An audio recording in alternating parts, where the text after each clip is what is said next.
Hey everybody, it's Joric. Welcome back. I hope you're doing great wherever you are in the world. I wanted to ask a question to start off this video.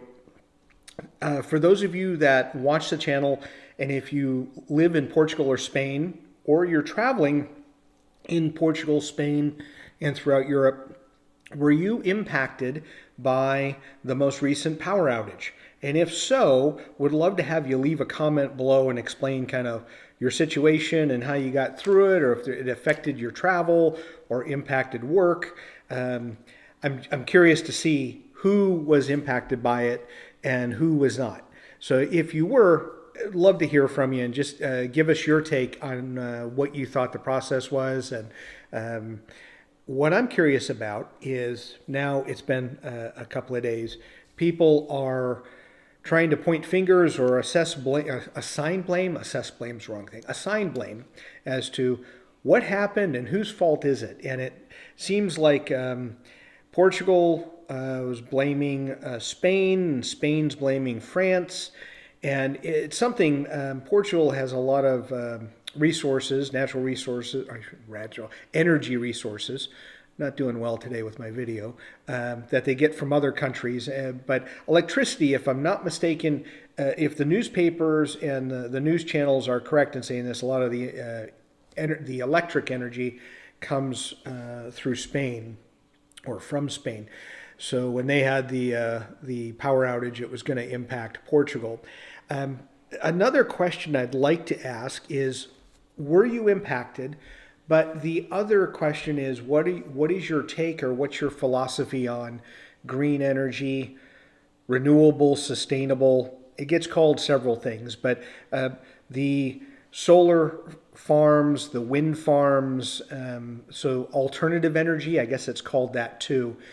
There are some people that are looking to, I guess, try to assess or assign fault, saying that, well, this renewable energy stuff doesn't work because we're not sustainable, because look, we just had a power outage, compliments of electricity from Spain, and we can't power things in Portugal on our own. I don't know enough about the energy situation in Portugal, so I would love someone to leave a comment and explain it, because I do not know it, and I can't sit here and say I know anything about it. What I'm reading and seeing on the news is what I'm relaying. But I'm just curious, for those of you that may be looking to move, or you're currently living in Portugal, maybe you're in Spain and watching this, do you still feel committed to renewable or sustainable energies? Do you feel like that had any impact on what went on here at all?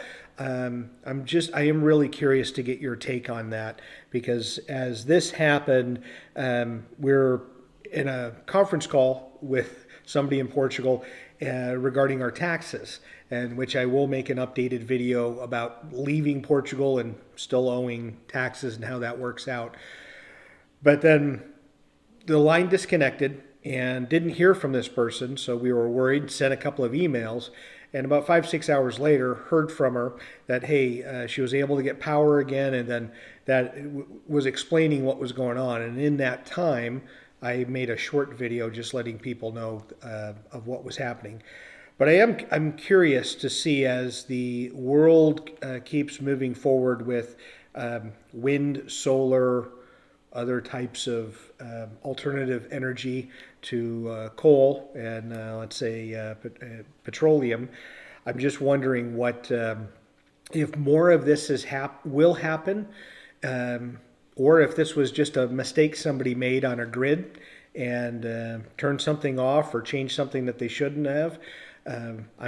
What do you think about that? Do you think wherever you live in the world, are you going to experience more of these? I've had power outages. In Arizona, it was out power for a couple of days. We had a monsoon storm that knocked out power in the area, the city that I lived, for 2 days. In the middle of summer, so it was very hot too. But that's the most that I've been without power. Traveling overseas, I've never had to run into a situation where a place was without power. And in Portugal, our 5 years there were only a couple of times where power went out, and it was for 2 to 3 hours, but it was, let's just say, a few blocks was impacted. It wasn't the whole city or the whole country. It's just limited because they were working on power lines or something happened along the way. It wasn't something that, or power cables. And I just don't know what could have prevented this. I guess more will come out in time. But what is your take? Who do you think is at fault here? And is there anything that can be done moving forward to try to make sure that this type of issue doesn't happen again, where like a whole country's blacked out for several hours? What's your take? Love to hear from you. Love to get some discussion going. As always, thank you so much for taking the time to watch the video, and enjoy your travels.